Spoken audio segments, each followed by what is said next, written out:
prospek, orang kan tidak tahu Madiun itu mana, Trenggalek itu mana. Tapi kalau orang kita bicara Yogyakarta kan orang masih tahu. Minimal katakanlah tuh Surabaya gitu loh Pak, atau head office Jakarta. Apa alasannya kok seperti itu gitu loh Pak? Mungkin untuk semangat kami aja Pak. Siap. Jadi saya jawab dan saya pun tidak akan pernah buat alasan apapun. Saya akan jawab apa adanya. Mau jenengan percaya atau tidak urusan jenengan, bukan urusan saya. Betul tak kira-kira? Iya. Kenapa kok kantornya di Madiun? Ya memang Bapak Ibu. Jadi sejarahnya begini. Mungkin ini satu-satunya perusahaan MLM yang kantornya di desa. Nggak ada selain DSN. Kalau yang lain kantornya di Surabaya, kantornya di Jakarta, tapi sewa buat apa? Iya. Betul nggak? Tapi DSN hanya satu-satunya perusahaan yang kantornya langsung dengan tempat tinggalnya sendiri. Tidak ada perusahaan lain selain DSN. Yang lain ada di misalnya di Sona, Topaz Tower, bla bla bla bla bla. Tapi kan nyewa, bukan punyanya sendiri. Kami tidak mau nyewa. Daripada uang buat sewa sekian ratus juta setiap tahun, lebih baik dikembalikan untuk komisi jenengan saja. DSN ini ada tapi tidak kelihatan Pak. Maksudnya apa? Kami tidak mau. Alasan biar jenengan semuanya ngerti kenapa DSN ini berdiri. Saya berada di sebuah perusahaan network marketing internasional selama 17 tahun. Ini sejarah Pak. Yang pada akhirnya kenapa kok saya harus membuat perusahaan? Selama 17 tahun saya berada di perusahaan internasional MLM luar negeri. Alhamdulillah saya sukses. Bekas suksesnya saya bisa bangun rumah lantai 6 di lahan seluas 1000 meter persegi, lantai 6 jenengan mikir diri. 6 lantai. Ya. Jadi kalau luasnya 1000 meter 35 kali 25 full bangunan, lantainya 6, ada kolam renangnya. Pun jenengan mikir dewi kira-kira regoni penen, saya tidak perlu cerita. Dan itu saya dapatkan dari perusahaan lama, bukan dari DSN.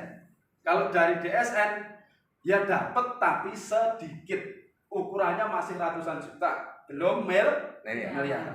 Kenapa saya membuat perusahaan ini? Alasannya simpel Pak. Saya mengerjakan perusahaan ini selama 17 tahun. Alhamdulillah saya sukses. Memiliki jaringan kurang lebih di 13 negara. Memiliki mitra kerja hampir 100.000 orang di 13 negara. Tapi yang sukses hanya saya sendiri. Mitra-mitra saya banyak yang tidak mengikuti kesuksesan saya. Saya bisa sukses sendiri. Mitra saya ada yang sukses sebentar, jatuh, tidak bangun lagi. Sukses lagi sebentar, jatuh, tidak bangun lagi. Punya rumah, punya mobil, rumahnya habis, mobilnya habis juga. Seperti itu Pak. Dan rata-rata orang MLM mesti begitu. Dan saya ngomong apa adanya. Kenapa kalau orang bertanya, Pak, perusahaan ini MLM atau bukan? Mereka jawab, bukan. Ini bukan MLM, ini direct selling, ini network marketing, ini penjualan langsung, bla bla bla bla. Betul? Betul enggak? Dan seolah-olah masyarakat Indonesia ketika mendengar multi level marketing, wes alergi duluan. Alergi. Iya benar? Wes MLM menang. Lah kenapa kok MLM ini mendapatkan citra buruk di masyarakat? Ya karena daripada yang sukses sama yang tidak sukses alias gagal, banyak yang mana Pak? Gagal. Dari 10.000, nah jenengan ngerti sendiri sudah. Betul? Dari 10.000 orang paling-paling yang naik Mercy 1 orang. Yang lainnya jangankan naik Mercy, bayar utang saja tidak bisa. Ini kenyataan Pak. Saya ngalami sendiri masalahnya. Saya memiliki mitra hampir 100.000 orang yang bisa komisinya gede, yang jaringannya besar, yang bisa imbang. Ya saya, mitra-mitra saya tidak bisa. Hidayah ini saya dapatkan pada saat bulan September tahun 2020. Waktu itu saya ditelepon mitra saya namanya Pak Sukat, orang Ponorogo. Mas Adi, saya dulu ikut jenengan 7 hak bisnis. 7 hak bisnis itu kalau 1 hak bisnis kurang lebih 8.500.000 kalikan 7 berapa Pak? Kira 57 juta lah.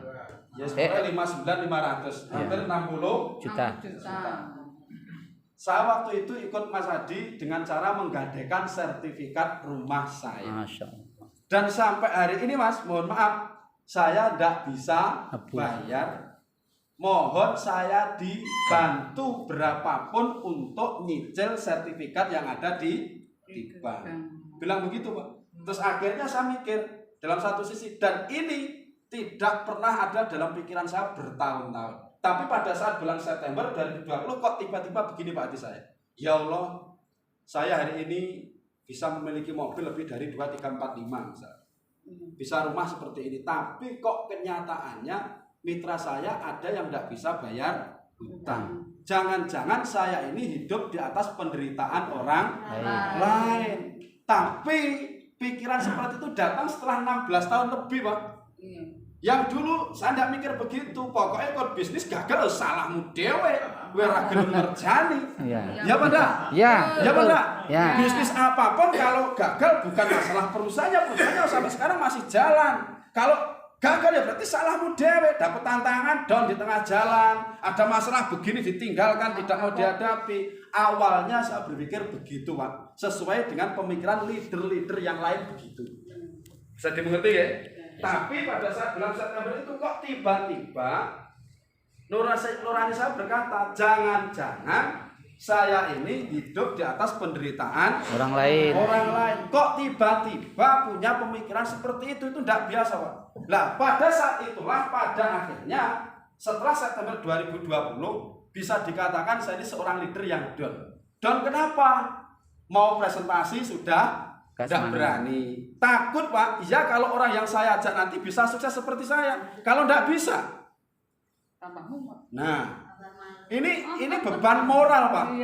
Pada akhirnya saya tidak berani, prospek tidak berani lagi. Presentasi kalau diundang mitra saja saya berani. Motivasi akhirnya saya arahkan ke tempat lain. Saya ajak sholat, saya ajak sedekah, gitu motivasinya sudah. Saya ingatkan tentang kematian begitu Pak. Karena apa?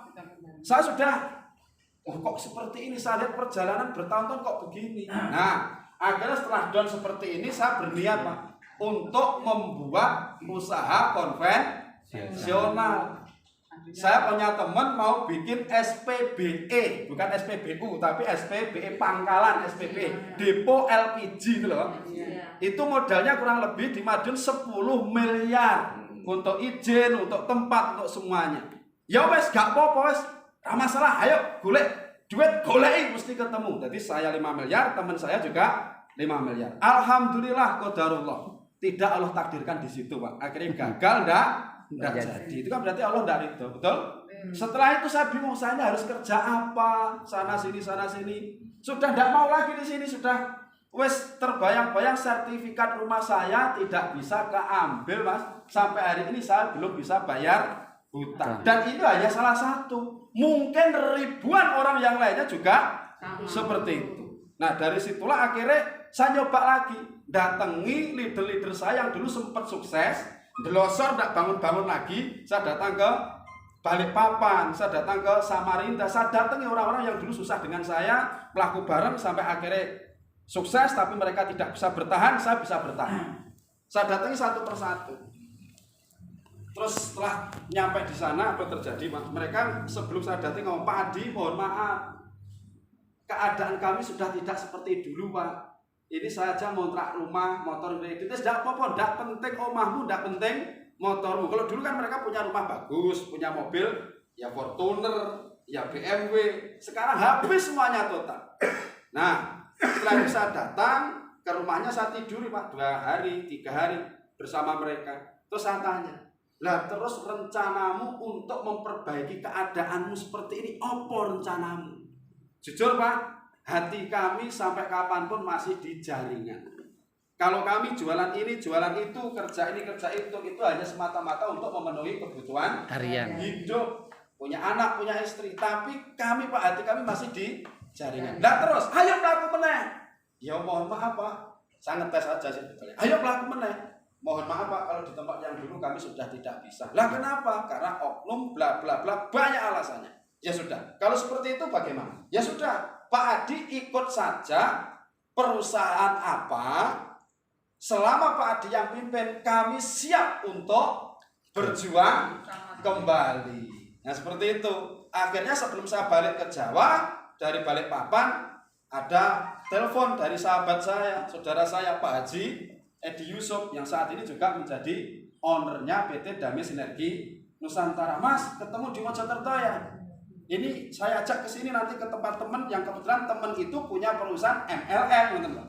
Diajak ke situ, diajak cerita, wes ayo melok iki, ibaratnya begitu. Nah saya lihat produknya kok cuma koyok ngono gitu loh, Pak. Produknya hanya kalung sing ora jelas. Secara ilmiah ya ora iso dijelaske, jarene enek energine ya energine ya ora ketok. Coba bayangkan, dapat produk kalung misalnya katanya ada energi ya ora ketok, energi rupane apa?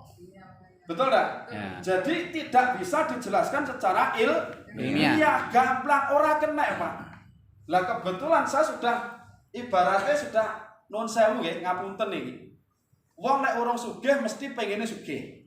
Ngrasakne sugih, nggih mboten? Ya. Tapi nek wis nglakoni sugih pun mboten pengen meleh, Pak. Soalnya wis kadung sugih. Nglakoni kados kula ngeten iki pun mboten mikir, Pak. Mboten penting sugih napa mboten, tapi jenengan kudu. Soalnya belum pernah nglakoni. Paham ya maksudnya ya?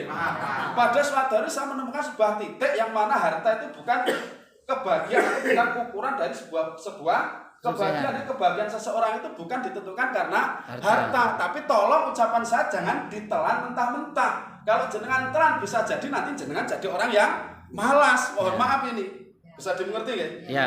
Ini sejarahnya panjang kalau saya cerita. Nah, akhirnya gara-gara teman-teman begitu saya diajak ke rumahnya teman. Saya ngomong sama beliau, wah, tidak cocok iki Mas. Tidak cocok apa nih? Ya mosok awake dhewe sik dodolan ngono. Saiki iki ngene. Nah, iki padha balik meneh iki. Lah terus piye ben es ngeten mawon? Monggo kula tidak pernah niat saestu gawe perusahaan. Lho Mas, lah nek gawe perusahaan praya modale praya akeh. Terus kok izin nek wis ora usah dipikir Pak Haji, pokoke ayo mangke tenagae. Ngoten ceritane. Lah 3 hari berikutnya beliau ngomong, "Ya wis Mas, ayo ngadeg perusahaan dhewe." Jadi perusahaan ini berdiri bukan karena kami punya uang, tidak, Pak. Kami ini punya aset, tapi sampai hari ini yang rencananya aset itu kami jual untuk mendirikan perusahaan, sampai sekarang nggak ada yang laku, Pak. Ya mau nggak ngerti, ya mau DSN iso ngadeg dhewe ngono. Ya karena Allah saja. Dan alhamdulillah DSN sampai hari ini berdiri kurang lebih 8 bulan, berjalan ke 9 bulan sudah memberikan komisi kepada mitranya hampir 6 miliar di seluruh dunia. Real, saya nggak buat-buat. Orang percaya niki kula duduk nih. Ya kula ya gampang. Orang enek direktur sing model buka-bukaan perusahaan orang. Wis to, dak akan ada. Ibu tanya, ya pokok ning DSN kok kantor ning desa? Ya jujur wae, arep nang kota duit ora enek. Iya. Tapi salah satunya apa di antara jenengan ketika klaim komisi ada yang lambat 1 menit, 2 menit, 1 jam, 2 jam? Enggak. Ada yang lambat enggak? Beli produk dapat produk? Iya. Dapat. Klaim komisi aman? Aman. Apa ada yang enggak ditransfer begitu? Enggak. Dalam sejarah tidak pernah terjadi. Dan jenengan cari perusahaan manapun dengan modal 3.500.000 dapat produk sebanyak ini, 1 kiri 1 kanan 1 juta. Tidak akan jenengan temukan di dunia manapun. Hanya DSN yang mampu. Kalau Anda tanya apa DSN itu multi level, bukan, tapi baik multi level marketing. Multi level marketing 1 kiri 1 kanan 50.000, 1 kiri 1 kanan 100.000, enek sing siji kiwa sesetengah 8.000, kuwi multi level. Nek DSN bukan multi level karena 1 kiri 1 kanan 1 juta. Itu bukan multi level, tapi baik multi level. Banyak orang-orang bertanya, mesti bangkrut perusahaannya, ra mungkin buat bayarin. Gak sing ngomong kuwi mesti rong pernah duwe perusahaan. Loh. Iya. Siapa Pak? Iya. Yang ngomong DSN itu mesti bangkrut, ora mungkin buat bayarin. Koyok-koyok seolah-olah wis pernah duwe perusahaan. Padahal ya orang tahu pengalaman duwe perusahaan. Ngono wis ngomong bangkrut. Ngono wis jenenge pripun, Pak? Keminter. Siapa ndak? Ya. Gana mboten? Nggih. Lah kira-kira pinter sing ngomong apa pinter wong sing ngekeki izin? DSN ini perizinannya lengkap loh Pak. Ya. Betul enggak? Ya. SIUL ada. KBLI 4799 sekarang. Betul enggak? Ya. Lah saat ini Kementerian Perdagangan mau mengeluarkan izin KBLI, betul? Betul. 47999 atau multi level Marketing. wes no. Sekarang ini gini Pak. Jenengan ben ngerti ben tambah wawasan. Soalnya nek kula ngadeg wong keminter ki repot. Nek ora dituduhne bukti. Pinter kaya apa kalah karo bukti kan ngoten to? Ya. Ngomong pinter panggah pelarat wae sombong kan ngoten. Lah ini anggota AP2LI termasuk saya di dalamnya. Lah ini ada 265 peserta. Artinya apa? Artinya yang tergabung di asosiasi perusahaan penjualan langsung di AP2LI itu ada 265 perusahaan. Dan ini yang ada dalam sini Pak, ini rata-rata mboten kok leader boten, ini owner semuanya. Owner perusahaan. Nah, di sini saya berteman dengan Pak Febrian Agung, konco kula sakniki. Ya. Owner PT Best Eco Racing, konco dhewe. Ya. Wes, sampean arep melok MLM apapun kula kenal karo bose sampean. Arep melok apa jajan? Kenal kabeh. Bisa dimengerti? Ya.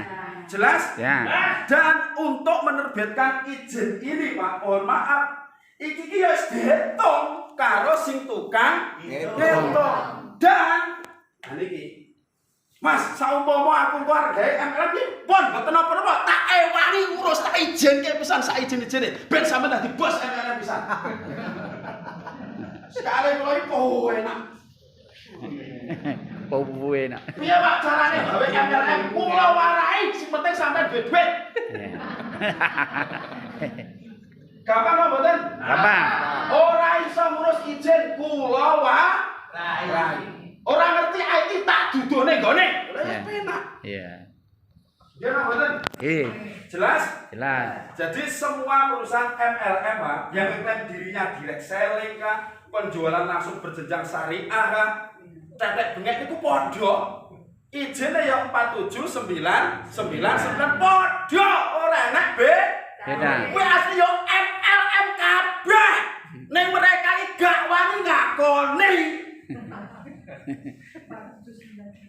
Ya ngene iku ijine arep golek-golek iku sing podo.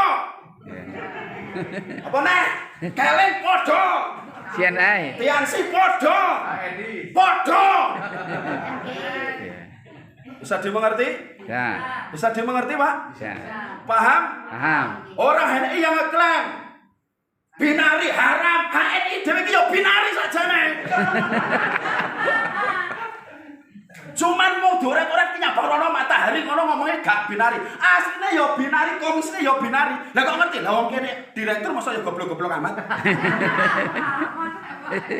Bisa dimengerti? Ya. Jelas ya? Ya. Pak Adi sombongan mumpung saya iso sombong. Sing penting bener. Bisa dimengerti? Ya. Jadi aturan pemerintah itu sama, Pak. Menetapkan aturan itu sama.